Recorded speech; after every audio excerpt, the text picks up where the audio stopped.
Is there such thing as bad sex? Yes. How about that? That was a quick answer, wasn't it? It is because there is. Virtually everything that you say is bad is always an opposite. There's good as well. And everything that you say is good, there's an opposite. It's bad. It all depends on what it is. Now, as it relates to sex and bad sex, what makes sex bad? Well, let's investigate real quick what makes sex good. Let's look at it from this standpoint. I believe, this is my stance, that everything that God, the Creator, has made or created, He did perfectly. He made no mistakes in His creation. Now, for those that don't believe in God, let's just use the term nature.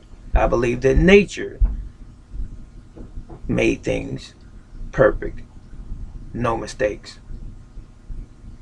It functions synergistically, the way in which it was intended to, without flaw.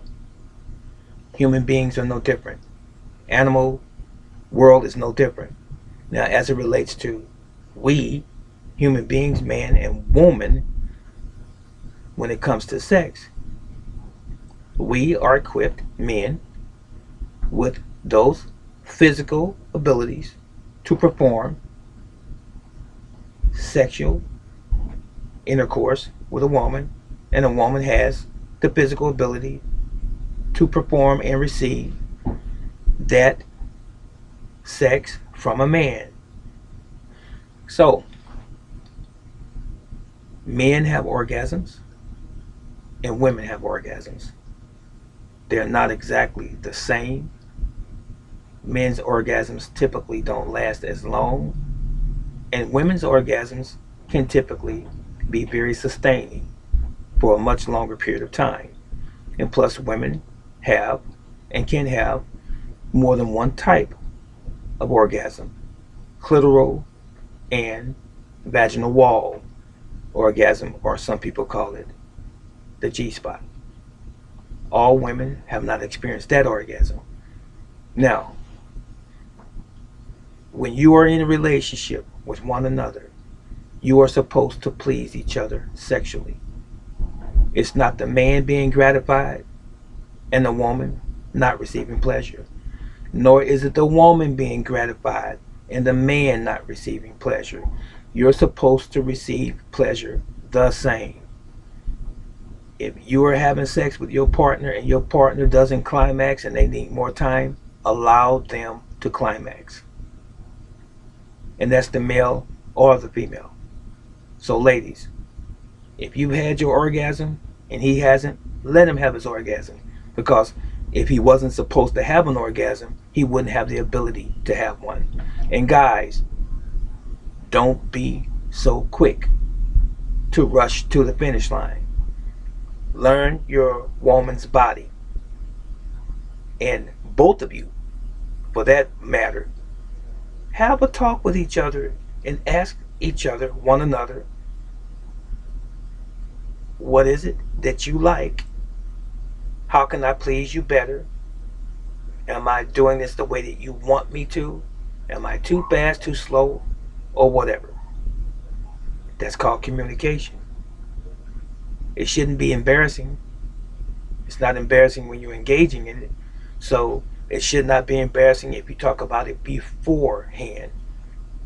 I would suggest that you have some petting before that, before you engage in sex.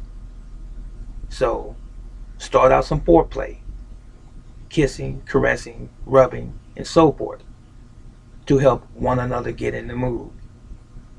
Not just simply, guys, wham bam, thank you, ma'am. Because a lot of times women are turned off by this, especially when you are here. Okay, now I've already said it. What makes sex good? Both partners coming to a climax in the bedroom. What makes it bad? is when the woman does not allow her man to climax and have an orgasm. She may just not be up to it or feel like it. Maybe she feels like she's done and she doesn't want him to finish. Let him finish, ladies. That's what makes sex bad, when you don't allow him to finish.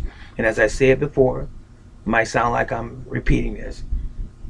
Guys, let her finish as well, because she's going to have a bad experience. And you don't want these bad experiences to spill over into the next day where you're festering, resentment and anger because your partner didn't please you the way that they should have. That can make the sexual experience bad. And it's only going to get worse if you don't correct it. If you have a bad experience sexually, an episode that's bad, make up for it the next time. Double it up. Stay longer. Be intimate. Here, not just physically. Get inside the mind of your partner and let them know that you really love them and that you really care about them and you really care about sharing that sexual experience with them and only them, that you're that much into them, because that's your time together. That is the greatest form of love that a couple can have, is that of sex. That was the purpose for it in the first place. It is the highest expression of love between a couple. All right, I hope I answered this question adequately. I'm sure I did. If you have any experiences that you want to share, and please keep it clean, please do so in the comment section below. If you have any opinions or any viewpoints or anything that you want me to discuss or talk about in the future, please do that as well. And I love you. So long. Be safe.